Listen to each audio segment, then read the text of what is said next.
Dylan, we are back again for the Demons from Outer Space. It is episode 134, potentially. I'm almost positive, but I'm not sure. Dylan McCandless, Super DM 64. He's self-aware. He has become self-aware. Yeah, he throws it out there because he assumes that I'm gonna go over to his channel and check and make sure that this is number 134. Well, you know what? You're goddamn right. And yeah, this is episode 100. You always do that. You're like, oh, I'm not going to do it this time, Bill. I did it already. Because I can't stop myself. Because I have Google open and I'm just going to look up everything that we talk about. Because that's what I do. I know that's what you and Andres do. I could never do that. I know you guys just look up like everything that we talk about while we're talking about it. Not always. Sometimes I'm playing solitaire. Right. You know, because I used to be able to hear that. I haven't heard it in a long time. So either you're paying closer attention, or you're better at hiding it.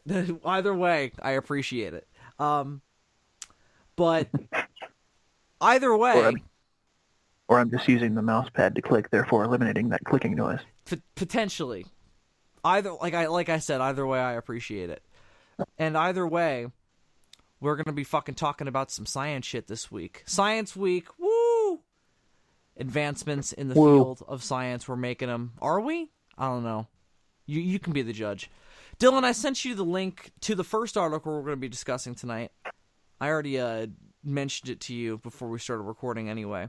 But for those of you playing along at home, we're going to be opening, like always, we're pulling from IFL Science. You know, occasionally they have some questionable stuff, but overall they have pithy and very amusing, snarky, commentary-friendly, worthy material. So, and it's prehistoric stuff. So that's what else do we talk about? I mean, what else scientific interests us? Fucking gas and stuff? Pfft, bullshit. Fucking like, oh, this car is better than this car. Nope. This new computer can, like, compute slightly better than this one. Mm-mm. That's not science to me. Science to me is earliest known ancestor of mammal lineage that gave rise to us, discovered in southern England. This is by Josh Davis. His profile picture has a giant dog in the background. Presumably that's the prehistoric ancestor. Obviously, he's narrowed that to just mean mammals, so what he's saying is earliest mammal we've ever discovered is what he means by that title. But the way he's worded it, I mean, technically, the oldest ancestor of the mammal lineage would just be like, you know, whatever the fucking first bacteria was. You know? Right. Like, if you go far enough back. Like, you know when people are like in narration in movies, they're like, our ancestors crawled out of the ocean.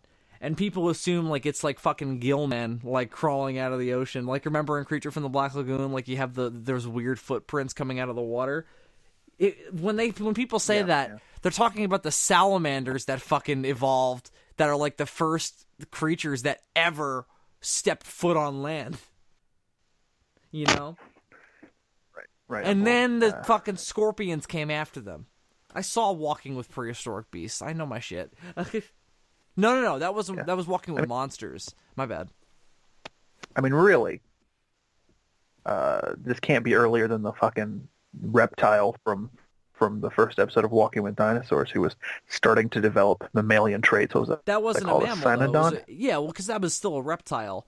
I imagine what they're going to refer to here as potentially the first thing that really breaks off. I don't know. We'll have to find out. Humans come from a long, distinguished line of creatures, which has now been traced back to a small shrew-like critter that scurried around the feet of dinosaurs in what is now southern England some 145 million years ago. So, is that like the first? Is that the first mammal? Really? The first animal where we're like, this isn't a reptile that kind of looks like a mammal. This is a mammal. It's got tits. I guess it's just the oldest one we've discovered. I mean, that's the thing about paleontology. This is the oldest bird. Hey, we just found an older bird. Now Let's this is the oldest bird. let's see That kind of. if Josh gives us some better context here. This I would just like to formally petition the universe that we no longer put the word critter in scientific articles. because of the reference to the movie Critters. I always felt like Critters should have a Z on the end because it's fucking critters and it's ridiculous and it should have a Z on the end. And where did they come up with this stuff? Yeah, really. So we were at the beginning of our ancestry, my dear fellow. So yeah, like we were saying, the researchers believe this is the earliest known ancestor of the group of animals that contains most living mammals, from the mighty blue whale to the teeny bumblebee bat. Wow, very, very good literary figure stuff. Anyway, the incredible discovery was made by an undergraduate at the University of Portsmouth. Good name for a college.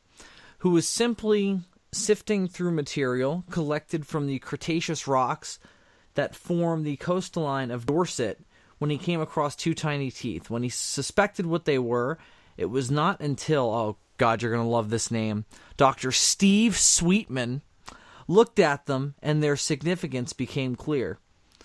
So Sweetman looked at these fucking teeth and he was like, that's my fucking great to the 10th power fucking granddaddy's teeth. I'm sure that was his exact reaction. His name is Steve Sweetman. That's definitely how he reacted. Can you imagine him reacting any other way? I suppose not. Damn right. Fucking suppose. The teeth are of a type so highly evolved that I realized straight away I was looking at remains of early Cretaceous mammals that more closely resembled those that lived during the latest Cretaceous, some 60 million years later in geological history, explained Dr. Sweetman. It's not as pithy as, holy fuck, that's my great to the 10th power granddaddy's teeth. He should have just said that.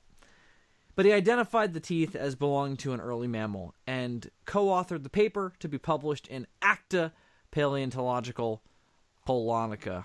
Not a very pithy name for a dinosaur book or just a prehistoric fossil paleontology journal either.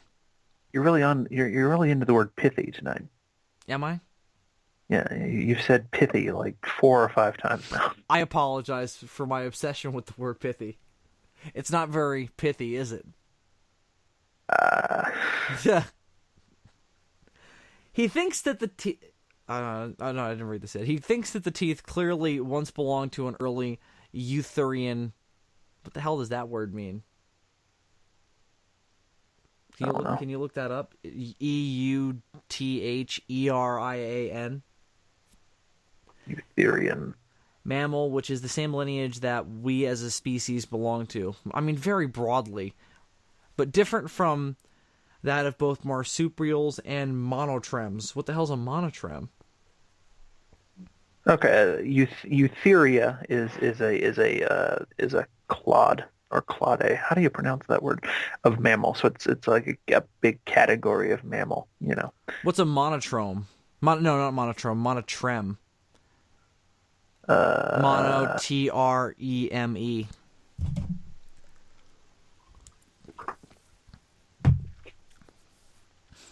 One of the 3 main groups of living mammals.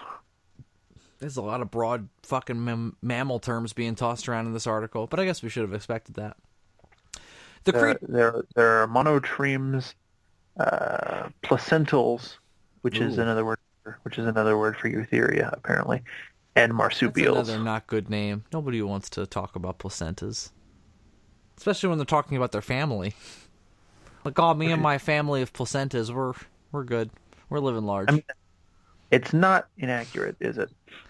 I mean, the placenta is a separate thing. Like, it has to be birthed separately in some instances.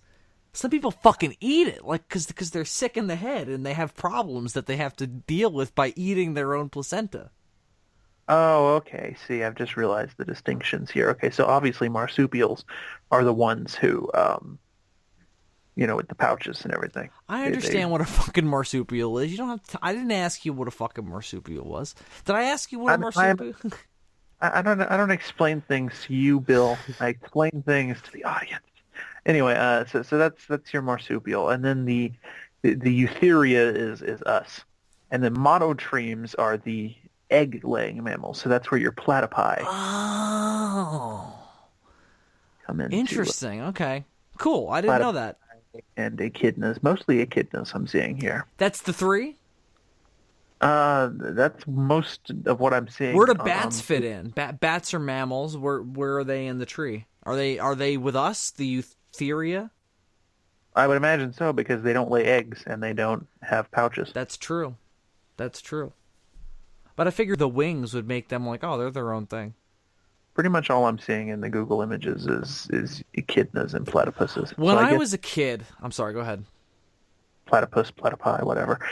So I guess those are probably the only two. I mean, there's a variety of echidnas, but I guess those two types of animals are the only ones that are around. Maybe they're the only ones left. Maybe there used to be way more like egg-laying mammals. I imagine there would have been, especially early in mammalian evolution. Right. So these would have been like. So these are not, but it's not. It's not egg-laying. It's not a monotreme. It's eutherian. So live birth, no pouches. He says that it was likely a furry nocturnal animal, something that was also the feature of another recent study. It probably ate a variety of foodstuff ranging from insects to plant material, with the wear on the two teeth suggesting that the creature to which they once belonged likely lived to a decent age. There's been a lot of debate among experts to when the first eutherian mammals evolved, with much of this being focused on a specimen found in China that dates back around 160 million years. So that's further back than this. Although So perhaps the poorly worded title of this article was supposed to be saying that this is the earliest eutherian mammal that we've ever found. They say earliest ancestor of mammal lineage that gave rise to us. So that's a very poorly worded way of saying eutherian. Right. But that is our very specific. See, when I read mammal lineage the first time, I was thinking the lineage of all mammals, but they're narrowing it down to this very specific. The ones that gave rise to us, yeah, which would be all the eutherian bullshit. So that's the shrew motherfucker. Yeah, very specific category of. Well, this is. I've learned a lot actually. Not from the article, but from googling the terms in the article. Yeah, well, that's what I always like about this is we read these articles and it motivates us to talk about topics that we then learn about by googling it. First of all, I never knew that echidnas laid eggs. I always thought that platypi were just really fucking weird. I didn't know echidnas laid eggs either. Are they the only two? Platypus and echidnas? Oh, that's all I'm finding. So maybe there used to be more, and they all. One. We should genetically engineer it, John Hammond style. Maybe there used to be more, and they all died a horrible death. But I don't know. I should love the echidnas. I've never actually looked at an echidna before. They kind of look like a porcupine, but with like a really fucked up weird face. And whatever that Sonic character is that's supposed to be an echidna. Nah, man. Also, he lays eggs, apparently.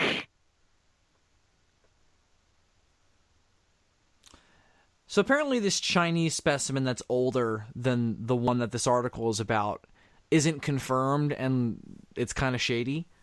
So as of right now, Sweetman's fucking find is the confirmed one. That's the confirmed earliest ancestor of eutherian mammals that we've found. Cool. Well, I'm very happy to have evolved from this weird little mousy motherfucker. Mm-hmm. Aren't you happy? Aren't you gonna go around going like, oh, my great to the 10th power fucking granddad, he was this little fucking shrew, fucking going around, fucking probably eating baby dinosaurs. Probably be more excited to go further back to like Dimetrodons and shit like that, but sure, I mean, why not? Well, then there would be no mammals at all. You'd be like a fucking, I don't know what you would be. Whatever the closest thing to a Silodon would have been back then. Anyway, so we're going to move on to the next article here. Go back far enough. We're all just walking fish. I mean, that's. Why don't we go to? Do you want to see a GoPro camera go through lava? That's pretty interesting, isn't it? I mean, why not? Like, who doesn't want to watch a GoPro camera fucking do something that should lead to it being destroyed? Like, do you remember that Mystery Science Theater bit? You probably aren't going to remember this, but I'm going to bring it up anyway. There was a Mystery Science Theater sketch. Well, it wasn't a sketch. It was a riff in a movie where a train was coming at a camera, and they were like, "Oh, camera 3, get off the tracks. Camera 3, go, camera 3," because the train just fucking comes at the camera and just goes over it. I don't know how they actually shot it, but the way it's cut, it appears that the guy who was filming gets fucking run over and the camera cuts. Well, you know, I've seen a lot of things go through lava. Gollum. That's really ominous, Dylan. Like, what? That's What are you? Who are you, fucking Darth Vader? I have seen many things go through lava, Master. Yeah, Gollum, Darth Vader, TARDIS You didn't keys. go through it so much as like be too near it. That's true. TARDIS keys. My enemies, but I've never seen a GoPro camera go through lava, so I'm excited. You just have a local volcano that you just throw all your problems into. I wish I had a local volcano. No, I don't. No, you don't. Yeah, like what? Technically, this whole country does, because there's that fucking giant one that's like underground in the middle of the country, and if it fucking explodes, we're all gonna die. That's true. No, living near a volcano would be both awesome and terrifying, right? Because on the one hand, you get like the bragging rights, like, yeah, I live near a volcano. Bragging rights, like, oh yeah, it's sweet. We occasionally have to evacuate our homes. It's so fun. I mean, volcanoes are cool things, Are you watching the footage? They're not yet. They're really fascinating natural things. They are. On the other hand, though, you could die a horrible death. That's why they're so fascinating, though, because they're just like this weird, beautiful, dangerous, deadly thing that we can't touch or interact with, but we can only kind of admire from afar. But I mean, what I've always found so fascinating about lava and volcanoes is it's molten rock. It's not like, ooh, it's like hot fudge. No, it's like, it's like this intensely hot primordial fucking goo. Right. Well, it's also in this like weird in between phase between like solid and liquid. Right, because it's rock. It's liquid rock. Like it's. It's not even fully a liquid. It's like, but it's rock that's nearly liquefied because it's so hot. Like, I don't know how many people realize this, but if you fall into lava, you don't sink into it like in the movies. No, you singe and burn before you touch it. Well, first of all, you burst into flames before you even hit it because the heat is that intense. But whatever's left of you will just like smack into it and like sit on the surface. Yeah, because you don't sink down. Because it's raw. I mean, eventually you would, but it's a slow, horrible process. I feel like the camera's being destroyed now. I guess something's happening. Are we watching the footage already? Because I thought we were going to pause at 0-0 and undo. I mean, there's not much to it, so if you just want to go ahead and skip to like just watch it. I'll watch it again. That's definitely lava. What's interesting about volcano is it may be the most horrifying natural thing to kill you, right? Because like wind, or drowning or earthquake, that's all pretty bad. But fucking lava. Oh, it is actually really cool when, like, for a second you see it like, you see it inside of the lava, and then it cuts because the camera just turns off because it's just fucking like, ah. This lava, because this isn't like a full-blown like eruption. It's more like just a little pre-cum coming out of the volcano. Right. What's interesting is how it's cooling even as it's rolling downhill. So you see it, and I'm assuming this is all time-lapsed, and it wasn't really happening this fast, but you see it turning to just regular old-fashioned rock. Unless this was a really excited volcano. Obsidian, as it's called. Dried, hard lava, obsidian. which is probably the coolest name for a mineral ever. Also, the name of a Godzilla monster from a video game. Yeah, that's right. Although that was Unleashed. Obsidious, yeah. Yeah. I always liked him more than Crystal Lack, just because I thought he was a cooler idea for a kaiju. Like he's a volcano monster. So is this article like a fucking advertisement for GoPro cameras? Like, oh, can survive lava. I mean, yeah. I mean, that's pretty impressive. I'm not gonna lie, it is. But like I was impressed by the fucking phone commercials where Lil Wayne was pouring champagne on his phone and it still worked. Like that was impressive. So to see this GoPro camera get swallowed up by lava and still be recording afterwards is pretty fan-fucking-tastic. I mean, that's the heat shielding on that thing. Fucking Mustafar levels of heat shielding. I mean, that's insanity. I mean, apparently it doesn't work as well as it once did. I'm reading, but it still works. Is the point? And they were able to get the footage. Is the really important thing. And I know there's probably somebody listening to this going, "Oh, why do you need a camera that can survive lava? Like, what situations are you putting yourself in?" Why do you need a camera that can survive lava? It's like, why do we do anything in terms of scientific feats? Because we should, because we can. Like, what kind of weird what kind of weird situations are you putting yourself in that you need your camera to survive fucking lava? Yeah. That's not the point. The point is, if it can survive molten rock flowing over it, then what else could it survive? Right, exactly. You push yourself to your absolute limits so that way everything else is just nothing to you. This is an interesting article that I just found on I Fucking Love Science. What article is it? Bring it up. You do one for once. It says something even more unlikely than cloned dinosaurs happens in the new Jurassic World trailer. Now, I didn't see anything in the trailer that I thought that was more outrageous than cloning dinosaurs, but let's see what they thought was. Yeah, I want to know. Let's see. Well, okay, I'll say one thing. Chris Pratt's probably not dead with that little bit at the end, but he should be. Oh, okay. This actually ties into the last article that we did. So yeah, I was thinking it was probably something to do with the volcano. Yeah. So what it is you probably couldn't outrun that volcano. That's basically what the article is saying. You would die in that situation. I don't know if that's more unlikely than cloning dinosaurs, but if you get ahead of it, I don't know if I fully agree with that. Like, I mean, if you're near enough to it, fine. But do you mean like they couldn't get any kind of transportation off the island that wouldn't be destroyed by it in time? See, so they talked to a volcanologist, which is the best name for a kind of scientist you can be ever. You're getting lots of ladies or men, whatever you are, whatever you want. Well, I don't know if this particular volcanologist is getting a lot of ladies because she herself has a vagina. That's why I said that. Whatever you are, whatever you want, I hope you get a lot of it.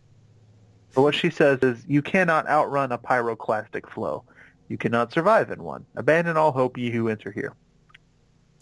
Yeah, but many good scientists have been killed in pyroclastic flows, most famously Maurice and Katja Croft on Unzen in 1991. They were experienced volcanologists, something which Pratt's character is definitely not. But if like they're like on the coast and the volcano's like in the background, why can't they? Here's another question that the article just raised that I also agree with. Why the fuck did they choose that island if they knew that there was a fucking volcano? They knew it was volcanic, but it wasn't active. Remember that's in the book? Was it in the book? I don't remember that. It's based on geothermal power, remember? Right, okay, yeah. But you can set up geothermal energy anywhere, but I guess being on a volcano might accelerate that. You know what I mean? Yeah. I read the book, I know. Okay. Still, a bad idea. No, what's stupid about it is that it's that stupid disaster movie trope of an inactive volcano that's probably going to remain inactive for millions of years after humanity is gone suddenly decides to become active on an island with dinosaurs on it. See, so apparently what they're That's talking what's about. dumb about it. So apparently what they're talking about here is not the standard volcanic eruption. So a pyroclastic flow travel at speeds of 80 kilometers, which is 50 miles per hour, and often even faster. And they form So that's the point. Okay. and they form when an entire or part of an eruption column collapses, usually when the violent depressurization of the magma source dies down or when the column cools enough to become somewhat dense. Sometimes you get weird flows that move as slow as 18 kilometers, 11 miles per hour, but these are incredibly rare, and the one in the trailer clearly is moving far quicker. Within them, the mixture of ash, lava, blebs, and superheated gas can reach temperatures of up to 1,000 degrees Celsius, which is 1832 Fahrenheit, and even the air around them can be pushed up to several hundreds of degrees. So Pratt should be singeing alive even being that far away from it. Like I said, at the end, like when all the dust comes up, like that should rip your skin open. You should get hit by debris, and you'd be done. He'll be fine. The top human running speed is 45 kilometers, which is about 30 miles per hour. Grady is not Usain Bolt, so it's unsurprising he gets caught up in the movie's pyroclastic flow. His skin would boil and rupture, his muscles would violently contract, he'd quickly asphyxiate, and, as occurs in some instances, his brain would boil and his skull would explode. That's fucking awesome. That's fucking metal, right? I kind of hope that happens. Like, not that I don't like. It's not that I don't like his character. Like, I think he's fine. But that would immediately give the movie more balls.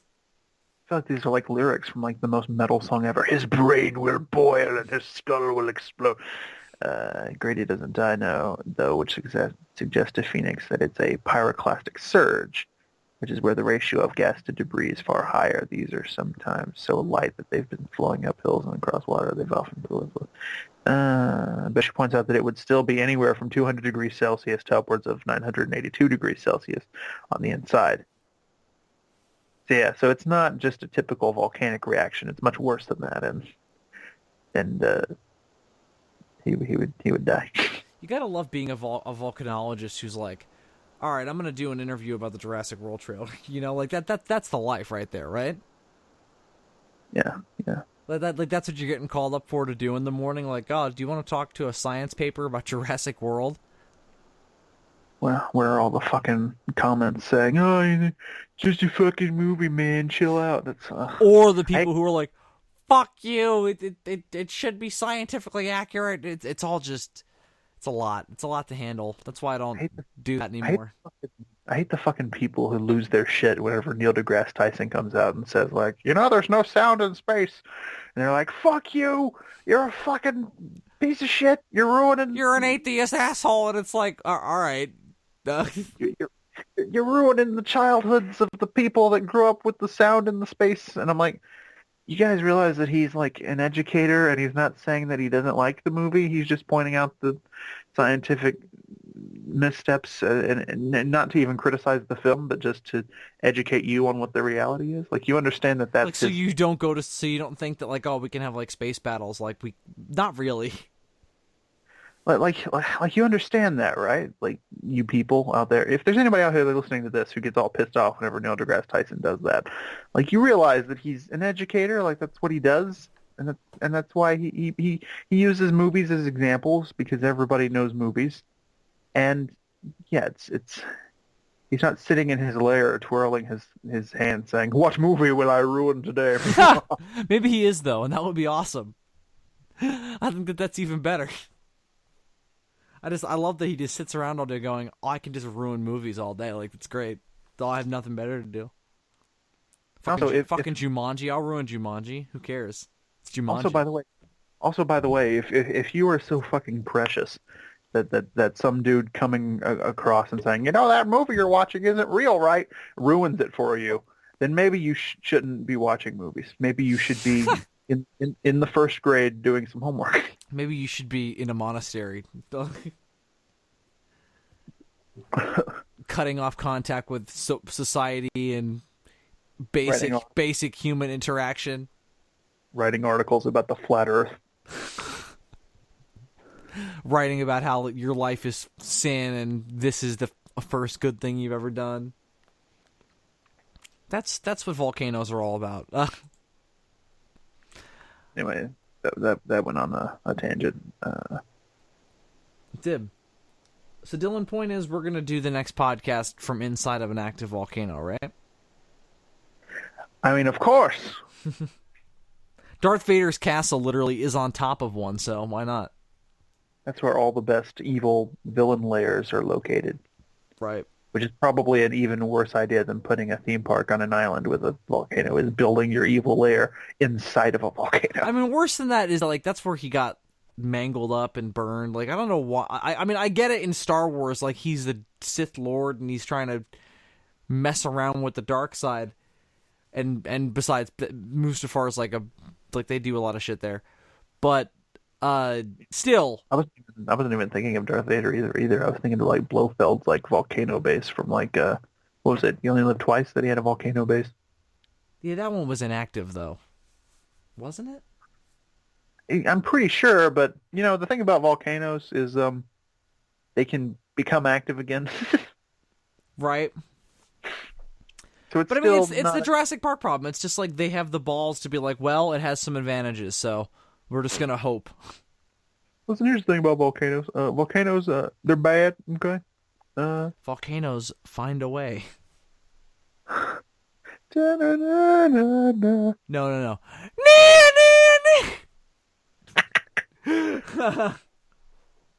By the way, IFL Science would also like everyone to know that the complete second season of Fuller House is now available on digital. Oh, great. Good.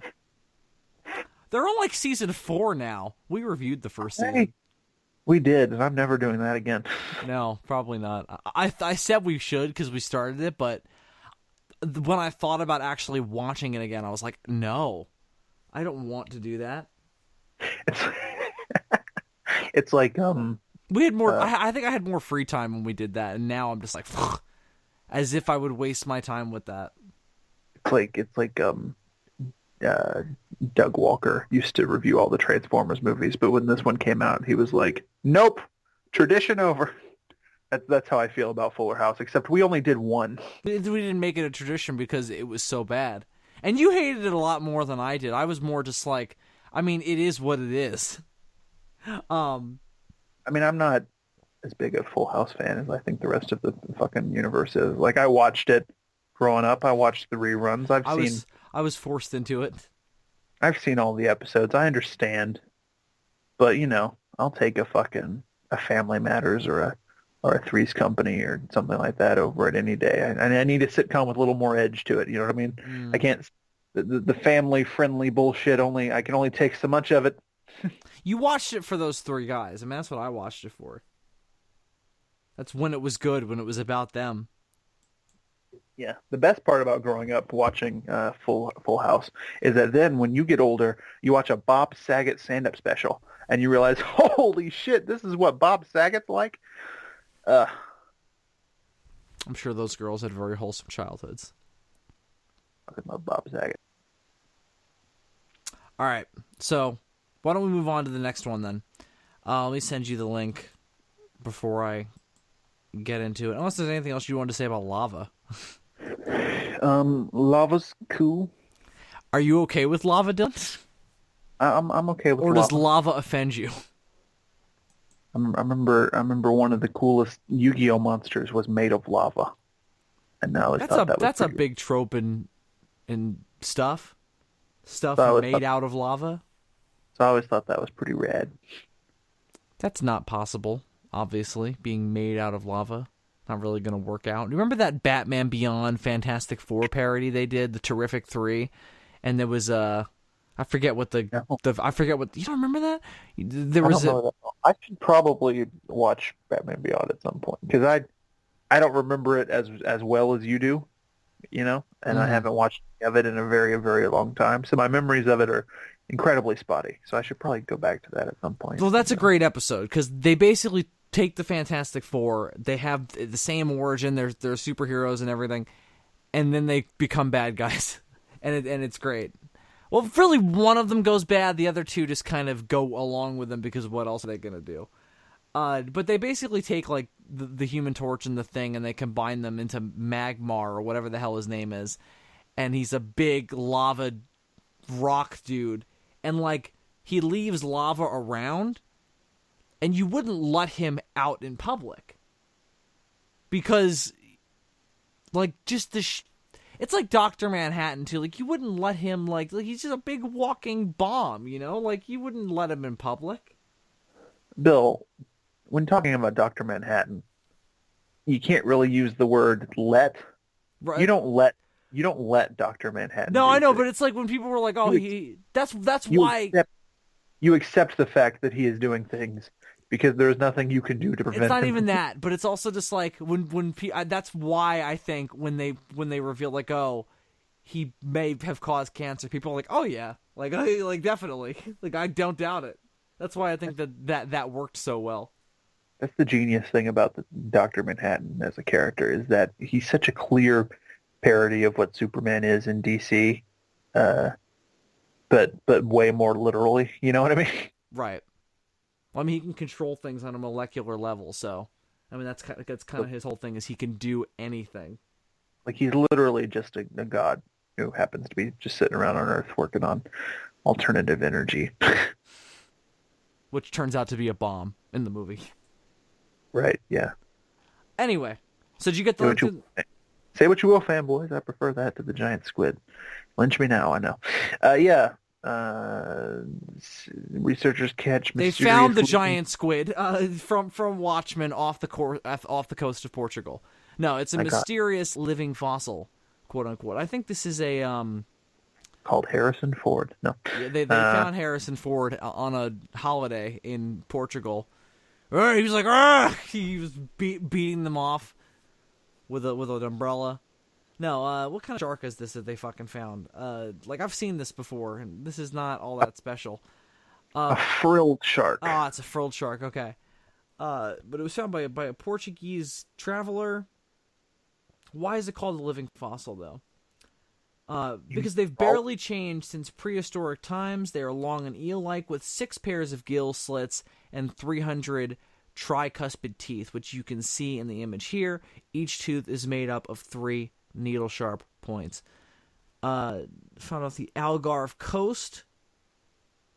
It was found swimming at a depth of 700 meters. That's 2,300 feet down. When the researchers found it. They can grow up to 2 meters, which is 6 feet. The reason why these things are so interesting, though, like on Shark Week, they talk about them, and they can only do documentaries about them when they send like film crews out on deep fishing boats, usually in Asian countries, because that's where they're found, because they get accidentally brought up in like deep sea fishing nets and stuff. And they have people oftentimes on those boats who go through the catch and find like new species and document them for science. And that's how I believe these were probably discovered. That's how most unknown deep sea sharks in particular are discovered. But they're definitely really interesting, and partially because they haven't changed since the dawn of time. Just tried and true forms of life that have just stuck out and endured. Sharks in particular seem to be the ones that have stuck the landing in that sense. But I believe these are not predaceous sharks. I believe that the predatory, I should have said. I believe that these are like basking sharks and whale sharks, that they're like filter feeders and shit. They've got like weird frills, not teeth. You see that? Yeah. I can't imagine what those are for. Oh no, they do. I mean, they are teeth. They're tricuspid. They're 3-pointed. Oh, I see. Oh, so they are predatory. Huh. They attack their prey in the same way snakes do, by striking suddenly. Oh, that's interesting. Okay. So they're like underwater snakes then. They just kind of cruise along in the darkness. Something comes along. They suddenly strike. Holy shit! So this guy had this aquarium, right? This home aquarium, and then his coral kept disappearing, and he couldn't figure it out. And he was moving the tank, and he realized that he had this fucking like type of like deep sea worm living in his tank, eating his coral. That's fucking crazy. See, the bottom of the ocean is that's really the next frontier, in my opinion. Like, because we can explore that if we put enough money into it, and we can fucking do some fucking like Bioshock-esque shit, build some fucking cities down there and shit, you know? Yeah, survive the apocalypse. That's right. I don't know why we haven't. Undead. Why don't we build Rapture? Like, Jesus, that's all I'm asking for. I don't ask for much. I just ask for. I'd rather build like the fucking undersea city that Stromberg was trying to build in fucking The Spy Who Loved Me, only because it doesn't involve giant scary men in diving helmets running around with drills or whatever's going on in those fucking games. Scary shit. But it's not. It doesn't turn out well for the people who decide to go down there, but mostly because they don't really have laws. They're just kind of like, try to make money and don't die. That's pretty much all the guidelines. They sort of have. Why don't we build a fucking Sea Lab 2021 and go be? But Dylan, you can fucking control people's minds and shit. You would love Rapture. Fucking, you can manipulate people's minds, shoot lightning at them and shit. There's no laws. You can just do anything. You'd love it. I do enjoy shooting lightning. Yeah, exactly. You'll love it. It'll be great for you. You'll have to fight a big drilled man, but you have lightning. I always wanted to be a seaman. I know you have. It's been your greatest aspiration in life. I've got another. It's not an article. It's another video. But I've got one for you. This is another odd-looking critter. Huh? Where did they come up with this stuff? Out of my ass. That's where it comes out of, Raphael. Based on the shape of this particular critter, I believe it. So this is a... Because it's shaped like a penis. I've seen these before. They're pretty cool. Mexican mole lizards. Yeah. Yeah, they're like snakes, but they have two little front legs. Yeah. They're like the middle ground between snake and lizard.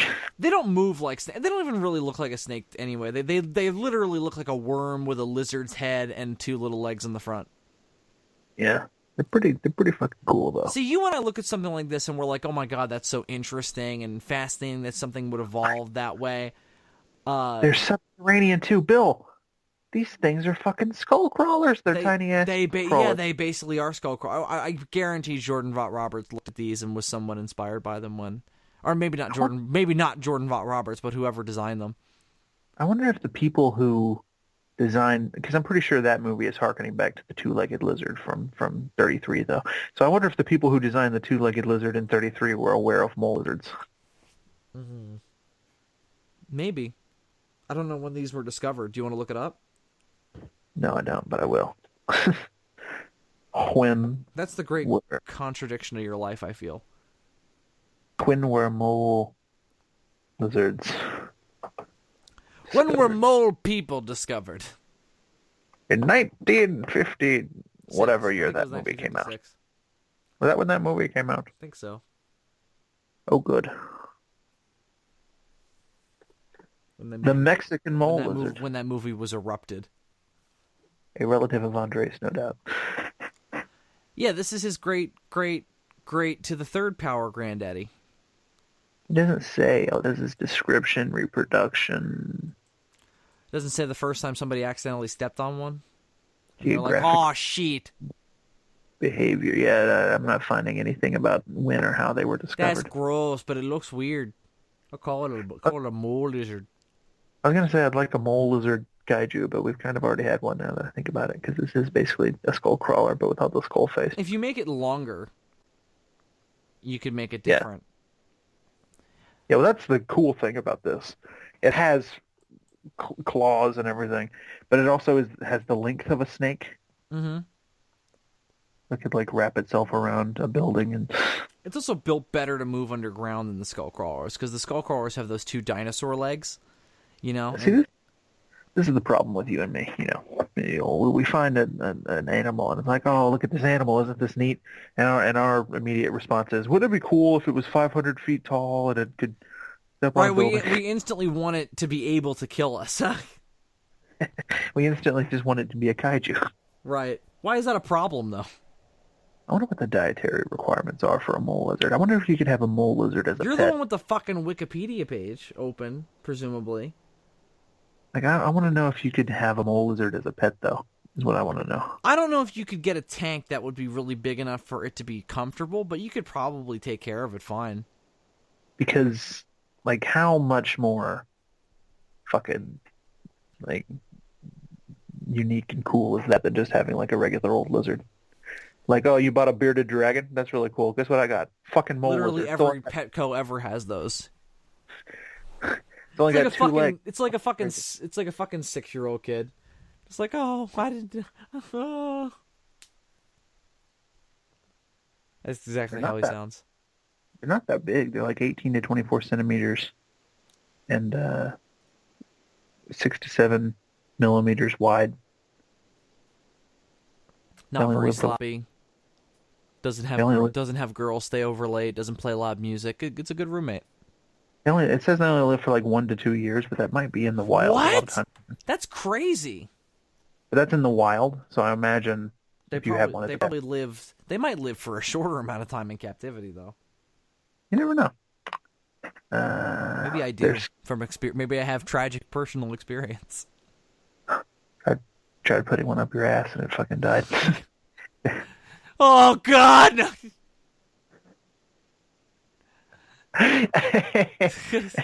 Not Sam! Why did I just use a gerbil? Their skin is closely segmented to give corrugated appearance, and like earthworms, their underground movement is by peristalsis. I don't know what that is. Of the segments, the forelegs are strong and paddle-like, with the hind legs having disappeared, leaving behind only vestigial bones visible in X-rays. Oh, so they got little back leg bones still visible in their X-rays. I love that shit because you can X-ray like whales and still see where their legs used to be. It's crazy. Well, because in geological terms, they didn't lose them that long ago.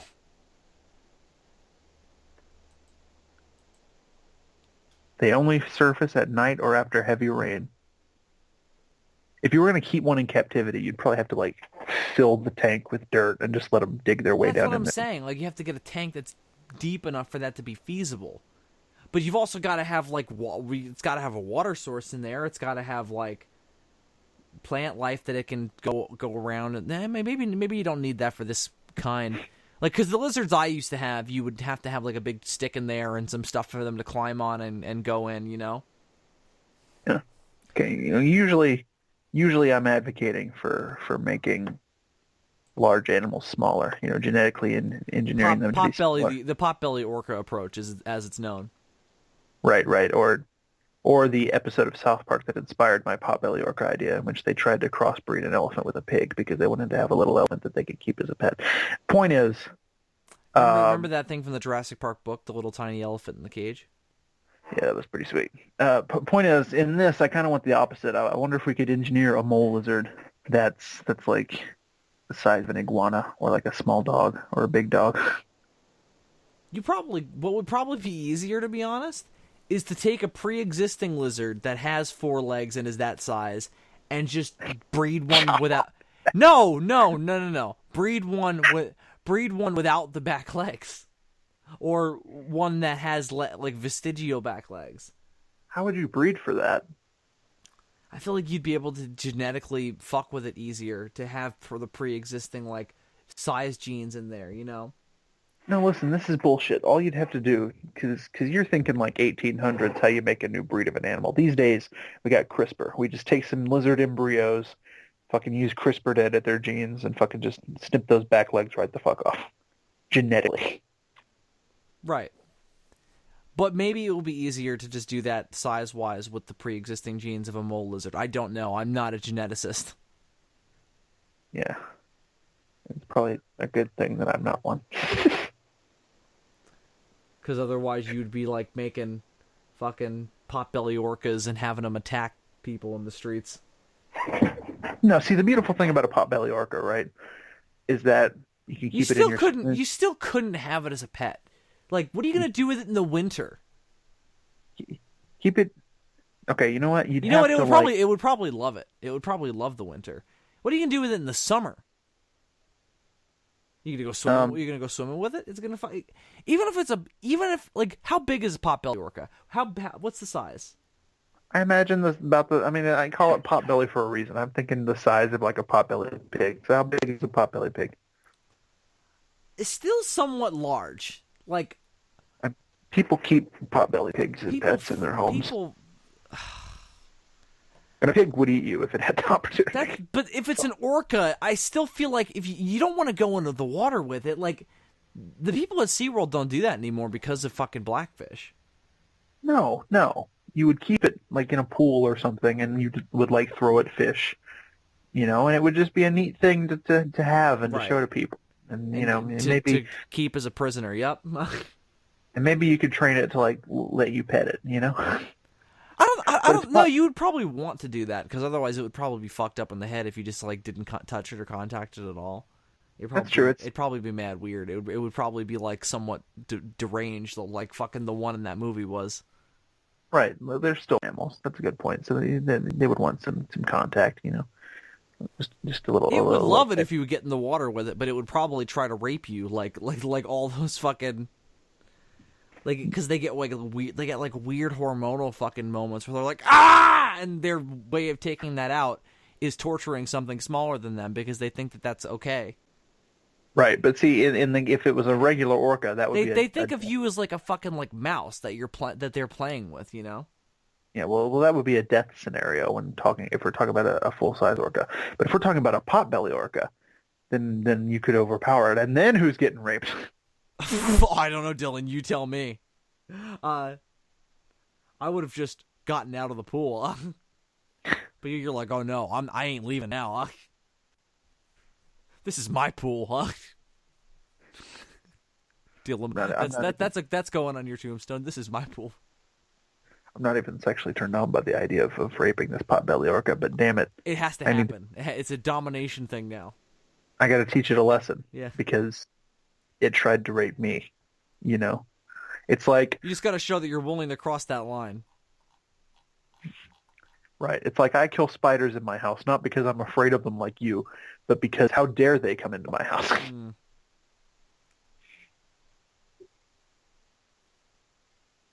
not afraid to kill them. I'm afraid that they're going to fucking take vengeance upon me if I fail. Because that did happen to me once. I tried to kill a spider, it didn't work, and then it bit me later in the night. So I just found a Google image of a tiny potbelly pig wearing rain boots, and that's the cutest thing I'll ever see. You do that with a potbelly orca, D. So what the fuck's even the point then? You know what you could do though? What could you do? You could put fucking floaties on it, and it'd be the cutest. Why would a potbelly orca, a marine animal, it's a marine animal still, fucking what?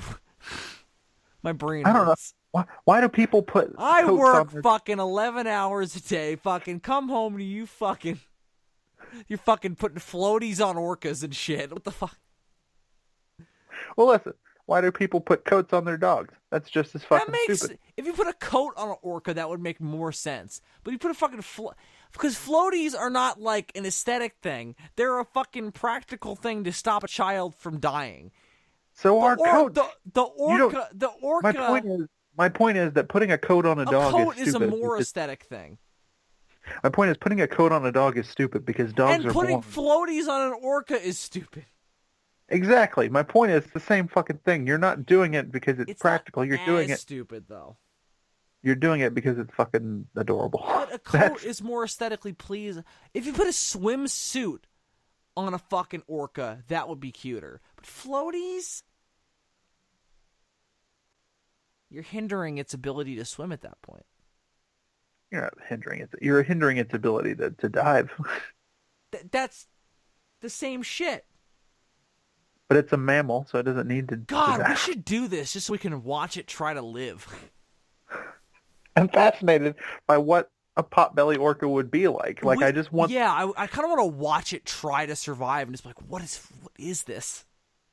Would like, we? I just want. We'd also have to have more than one. I'm just fascinated by the idea of taking this thing that's never been a pet before and turning it into a pet just to see what happens. You know what I mean? You'd want to breed them socially, though, wouldn't you? You wouldn't want them like puppies and kittens, you know, because it would be more equivalent to that than fish or lizards or anything. Right. You know what? I feel like we're really hung up on the orca thing. It could be any kind of whale, I guess. Yeah, but orca. We only picked orcas because they're very. I mean, they're super intelligent, and also they've been proven to develop bonds better with people, and they survive in captivity. That's another. They thing. also have that wonderful aesthetic. You know, they look. They look cool. They're also like the apex predator of the oceans. But yeah, like who wants a potbelly blue whale with its fucking weird ass brushes for teeth? I mean, a No. potbelly sperm whale would also be fucking ugly.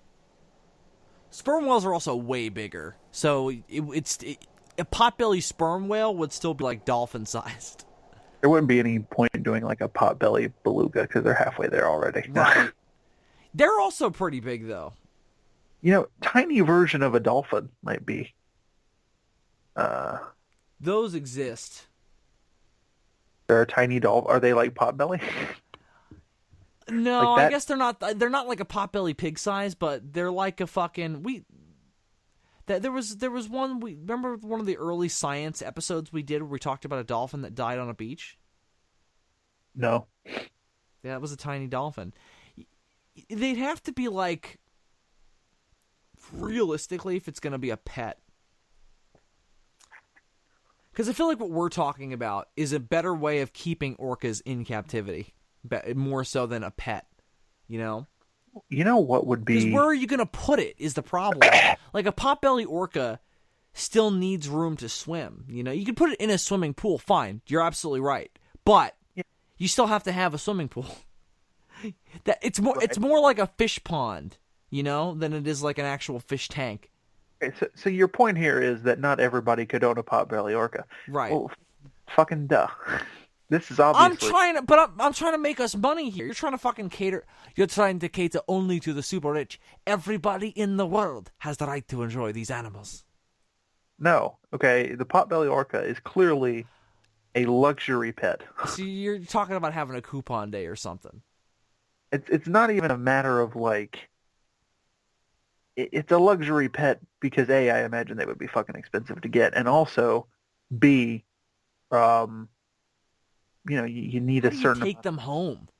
You need a certain amount of infrastructure in place to facilitate their, to facilitate having them. You know, it's like not everyone can have, you know, has an aquarium and can be like, buy a fish. You know what I mean? It's like that, but on a bigger scale. But like everybody can put a fish tank in their house if they so choose. If they have a place for it, maybe their house. They can make a place for it. Maybe they don't have. No, this is a bad example. The point is, okay, I'll give you a better example. Not everyone necessarily would be able. Some people have like marine iguanas as pets, and that's a big commitment because they're big lizards. You know, they are big. Yeah, I've never heard of that. That's crazy. That's a big animal. That cannot be legal in the U.S., can it?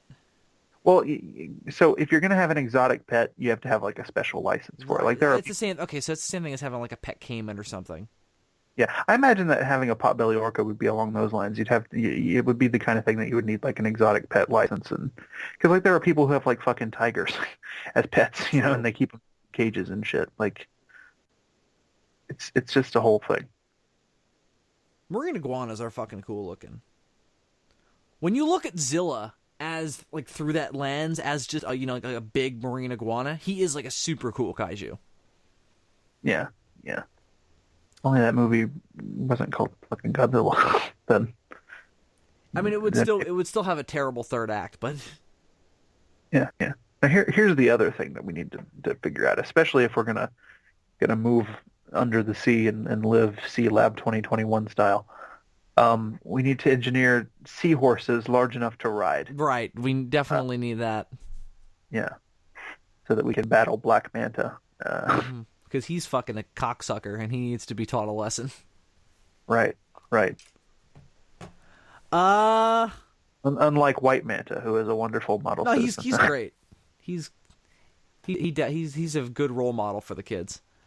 All right, why don't we move on to another article, shall we? Do I have any other prehistoric stuff in here? Oh, this is kind of cool. Scientists have confirmed we had our first ever interstellar visitor last month. You probably saw something about this, right? Yeah, it was an object from another galaxy that drifted into our solar system. Whoa. We weren't really sure what it was. It was very first act of Independence Day, but then nothing came of it. Right. It wasn't like suddenly there were like fucking bright lights and suddenly Michael Shannon came on everybody's TV and was like, "Can you please like give us Superman? Like, otherwise we'll destroy your planet." Nobody could tell that he was Michael Shannon. Yeah. He had a weird helmet on, and for some reason he was like, "We're gonna make it look like fucking propaganda videos from fucking Nazi Germany." The intern at SETI has to wake up his superior to come listen to this noise on the radio. Meanwhile, the end of the world as we know it is playing. The end of the world as we know it. And if I remember correctly, somebody was playing one of those like little like home golf games. Yeah, somebody was playing like a little putter thing. Yeah. I've always wanted one of those because my short game is shit, so be a better way to work on it. You've seen the Mr. Meeseeks episode of fucking Rick and Morty, right? No, I haven't seen that one. Ah, it's a classic. You should watch it. All right. Well, something you just said reminded me of a joke from that, but I won't spoil it. Anyway. So astronomers have realized the first results from an in-depth study of the suspected interstellar object that flew into our solar system last month, and the findings are fascinating. The object is known as 2017 U1 Oumuamua, a Hawaiian name that means reach out for. Okay. Also means yo mama. Reach out for your mama. Oh, that reminds me. I found out something fascinating recently about World War II. It was the second one. It was the best sequel ever. Oh, no. Yes, definitely. They did it way bigger than the original. You know, some people will say, "Oh, I preferred World War One because I thought it was more artistic," and I'm like, "Nah, man. James Cameron came in for World War II." Anyway, no. World War II veterans are listening to this like, you guys are fucking assholes. And they're right, but they're not wrong. You know what? That third movie fucking sucked. Ugh, Vietnam. Anyway, yeah, what an anticlimax, right? Right. Jesus Christ. What was I talking about? I don't know. I've lost the plot here entirely. Oh, yeah. So apparently dropping the bomb on Hiroshima was like a major mistake because when we demanded surrender, Emperor Hirohito responded with this big, long Japanese word that I don't remember. And it broke down to "fuck you."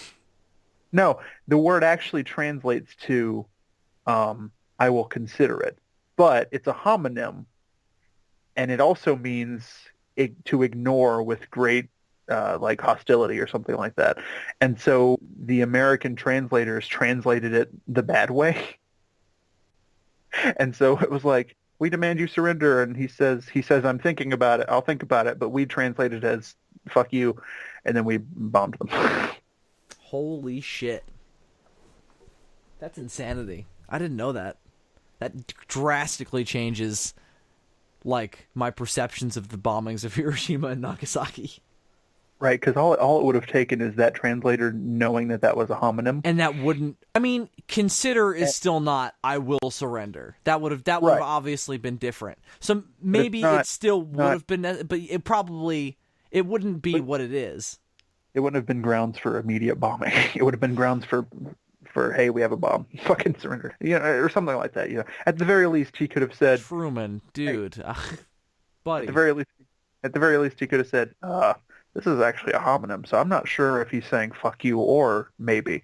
So maybe we should ask again for clarification. Like, at the very least, C-3PO in there. He'll sort it out. Right, he speaks bocce. He's got this. He speaks fucking binary, son. Whatever the fucking Ewoks talk. Utini, I like to call it. Is that what it's called?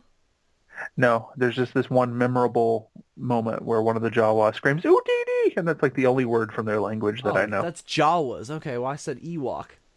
Did you say Ewok? Yes. Fuck that. Yeah, Nub Nub, their language.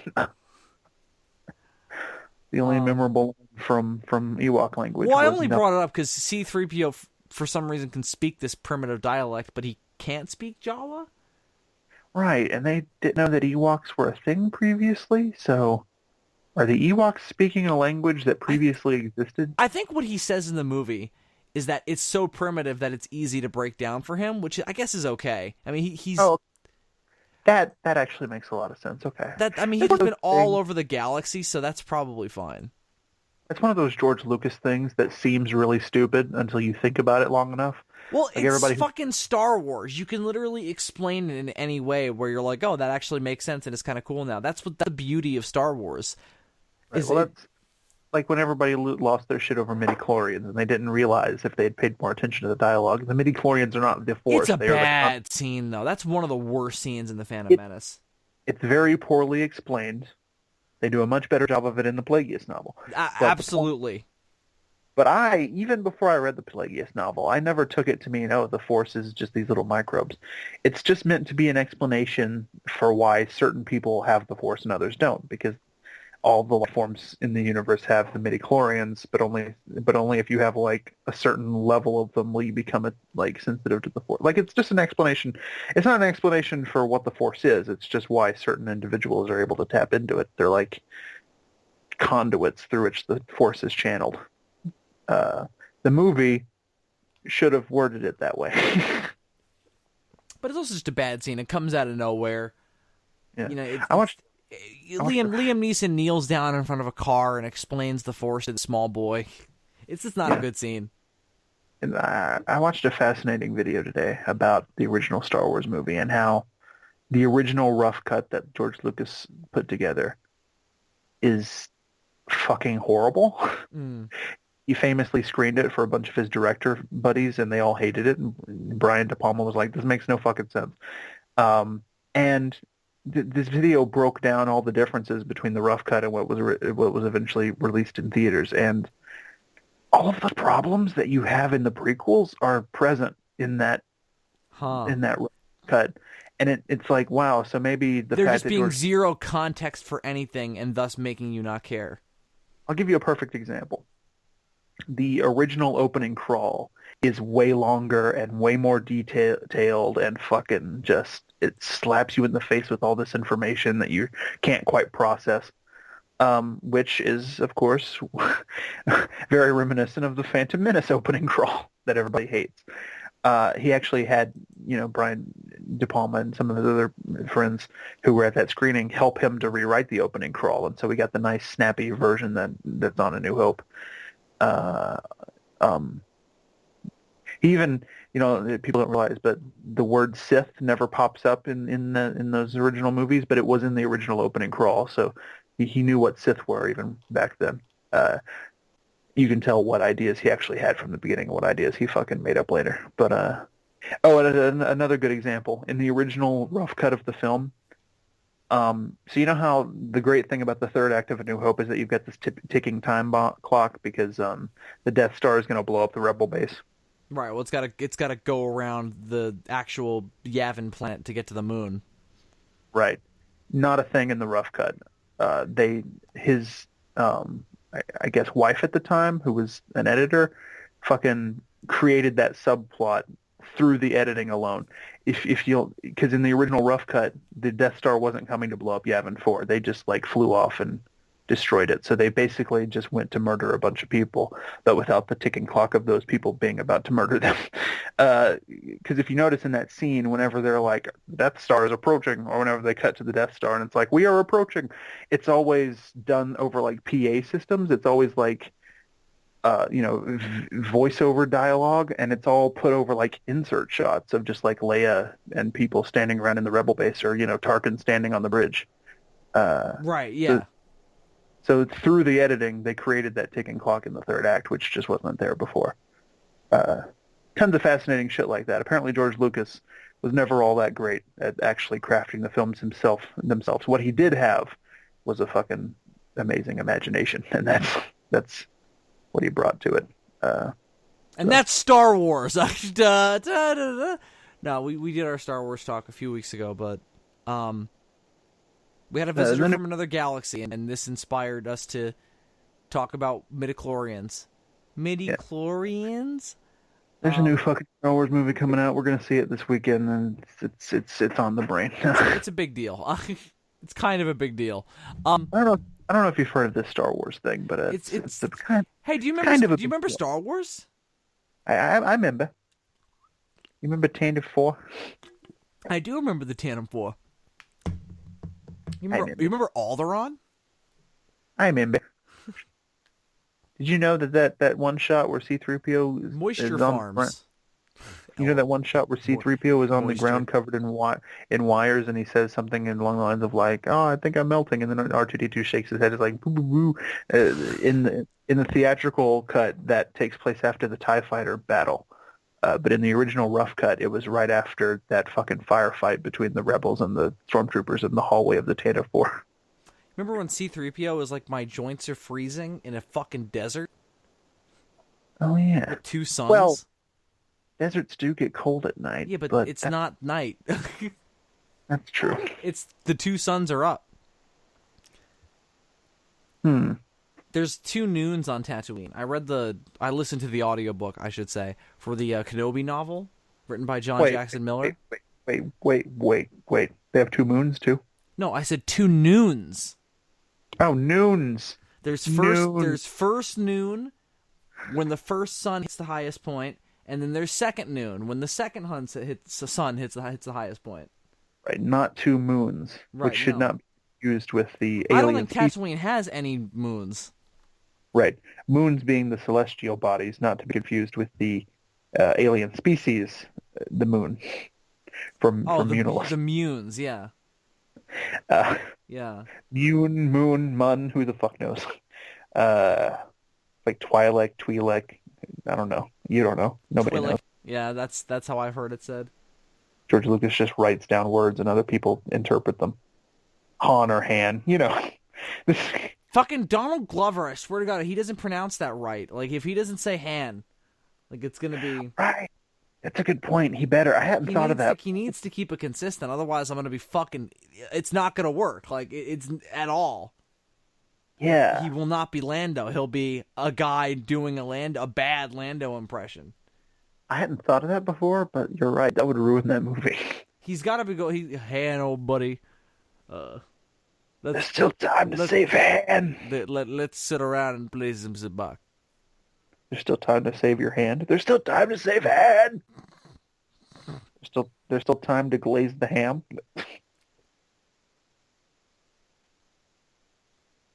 All right. So, Dylan, why don't we make this our last story of the evening then? And I feel like this one will be fun to wrap up on, because this one is another prehistoric animal being resurrected from the dead.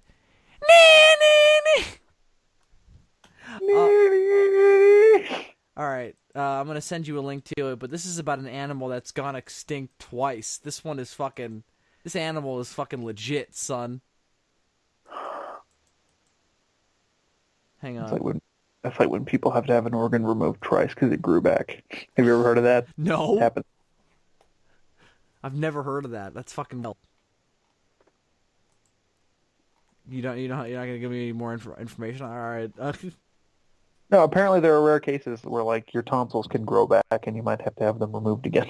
That is so insane. I learned about this recently because there's a running joke in Ron Howard's The Grinch where the mayor of Whoville keeps saying bibliography for your fucking like scientific paper. So Ron Howard's The Grinch. No, so there's this running joke in that movie where the mayor of Whoville keeps alluding to the fact that he's had his tonsils removed twice and that it's this like really interesting story, but he never tells us the story. And I was like, and I asked somebody about it, and apparently there are rare cases where your tonsils can grow back. So Insanity. And then they take over the world. yeah, so unless I was just being told a complete crock of bullshit by that person, then I guess the Never Grinch isn't. happens. In that case, I guess People the don't Grinch. lie, Dylan. In that case, I guess the Grinch isn't all that accurate. Are you saying that the Grinch has some scientific errors in it? It might. People living in snowflakes. I don't know about that. I'm unsure of the validity of that. Which, by the way, not from the original novel. Novel. Not really. Not hashtag. Not Hey from man, the- listen, man. Fuck the movie Grinch. I know. I've read the original comics. I know what's what. I'm a real Dr. Seuss fan. Listen, man, I've read How the Grinch Stole Christmas. All right, it took me like a whole 20 minutes, and I got to tell you, 20 minutes, really? God, what are you fucking sitting there staring at every individual fucking picture for a minute? no. I don't even know if it's 20 pages. No, but it takes that long if you imagine all the lines in the voice of Boris Karloff. I guess. If you have to, No, if but you have to create some weird mental hallucinatory version of Boris Karloff, fine. no, what did I say? Fuck. I don't know, but I feel like we should talk about this fucking ram thing that they brought back from the dead. No, but as far as children's books goes, there are like the really short ones that you can write in 5 minutes, and then there are the ones that look short, but then you get into them and you realize there are a lot of words in all these pages, and you like sink 10, 15 minutes into them, and there's no middle ground. Every children's book I've ever seen has been one of those two things. And you would know. Anyway, the fucking what is this animal called? The Bacardi? What? We've resurrected this alcohol and it's gone extinct again. Oh no. The Bacardo was the first animal to be resurrected from the depths of extinction. It was also the first animal to go extinct twice. Wah wah. You fucking give them something, you take it away. This is the Pyrenean ibex. Yeah. I heard about this. This is that like species of mountain goat that we cloned and brought back from extinction. It was once a common sight in the idyllic Pyrenees Mountains and the border of France and Spain, as well as the Basque County, Navarre, North Aragon, blah blah blah.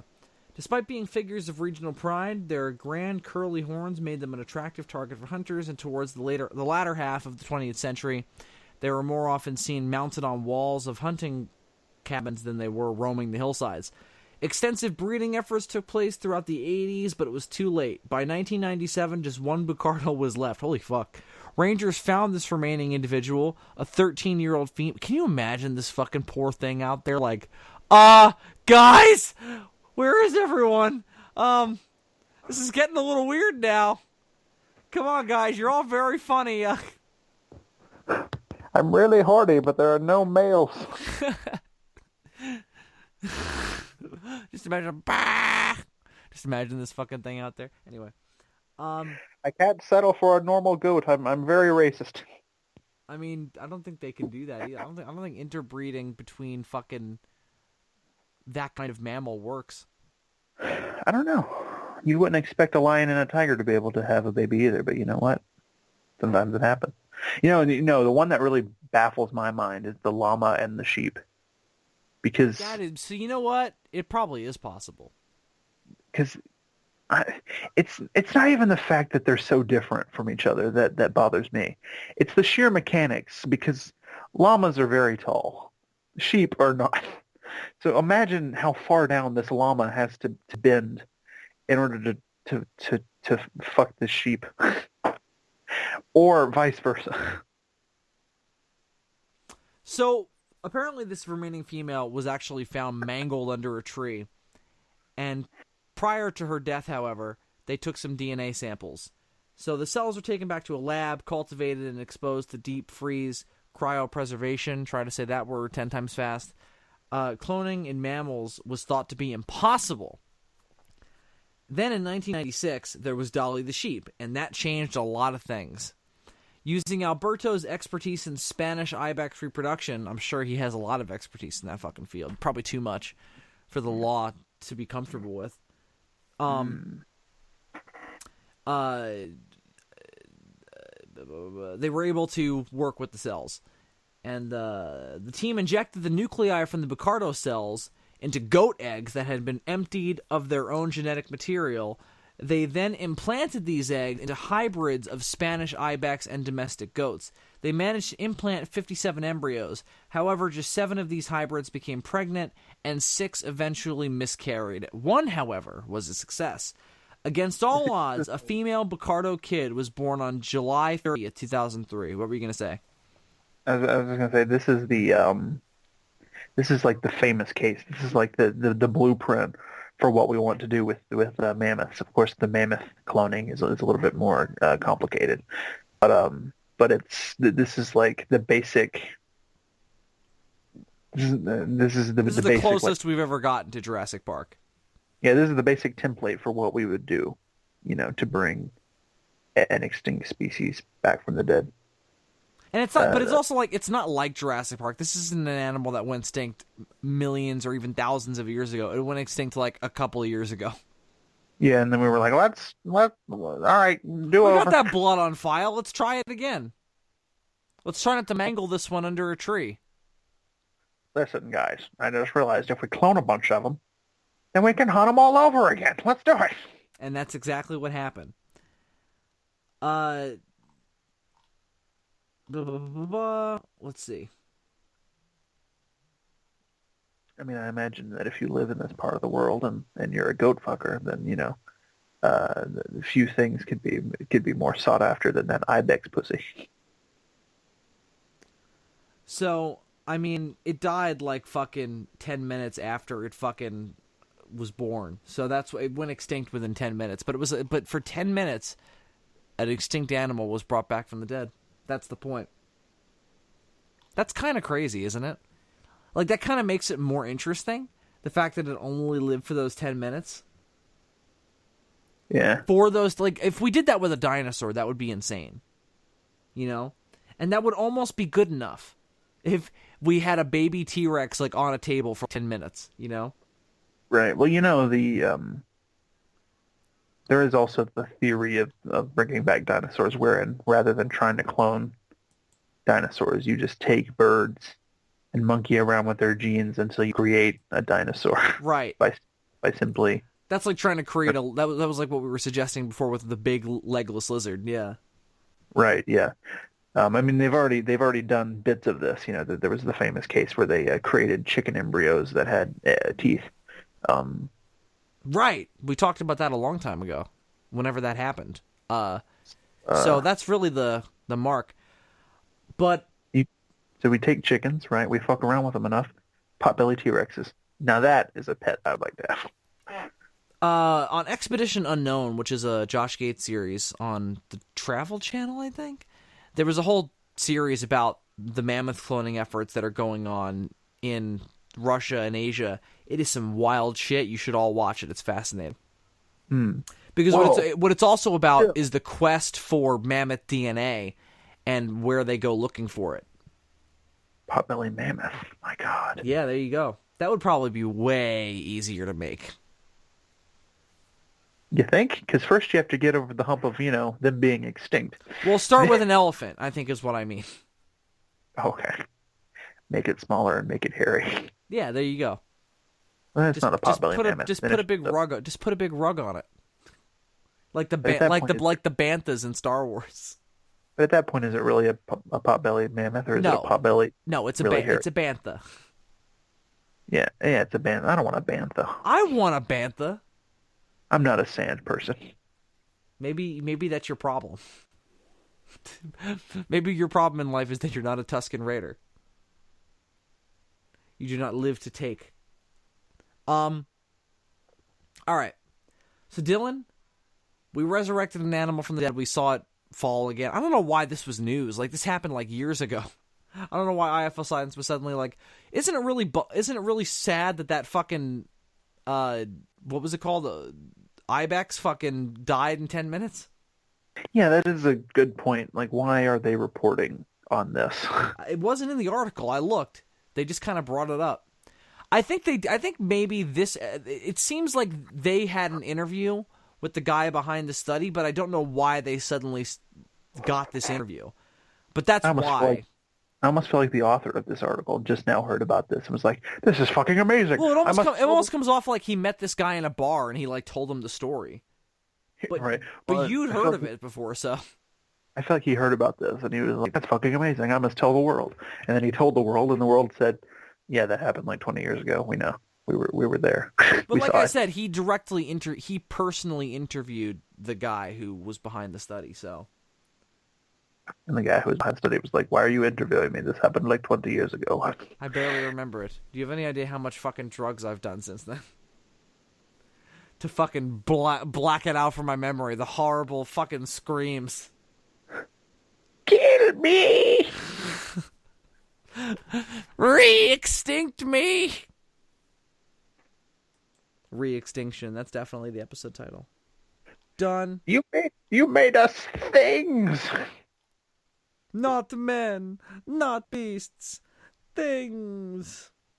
Not man, not ibex. Oh. Manbex. All right, D. Well, I think we've said everything that could possibly be said about all the achievements that have been made in the field of science this week. And that nothing quite says you run out of ideas like Manbex. I think that was the... There's nothing else that can be said that's going to top that or be lower than that. So that's really the only place to end. Next time, we're going to go back to some reviews, and we're going to go back to some apes. Hopefully we'll have this done in time. But if not, we'll either push it back or we'll come up with something else to fill the gap. But the plan is next time we're going to be doing an addendum to our Talking Ape series, and we're going to do... there will be a commentary for some Apes TV shows and a commentary for the War for the Planet of the Apes movie. And then on this show, as part of that, we're going to do a review of Dawn of the Planet of the Apes Firestorm, the prequel to Dawn of the Planet of the Apes that Dillion and I have yet to read and review. So we're going to basically finish off the entire Planet of the Apes franchise by talking about that. Indeed. Now, Dylan and I haven't finished the book yet, so it's all just a matter of doing that. If we don't finish it, then we'll have to push it off. And honestly, at that point, the review probably wouldn't come out until the first of the year, because the week after that is, of course, motherfucking Christmas. Yeah, and we're going to be doing a special. And the week after that will be, the New Year's. So, yeah, we'll see. If we don't get to finish the book, what we can do is we can review a Planet of the Apes comic on this show, and that would obviously be easier to get ready. Boom. Sure, yeah, as long as we could find one that's short enough. But let's try and get the book done. Yeah. All right, so until then, I am Bill Worcester, a.k.a. Zazubaar. And I'm Super DM64. And you couldn't see us, because it's a podcast, Colonel Hogan.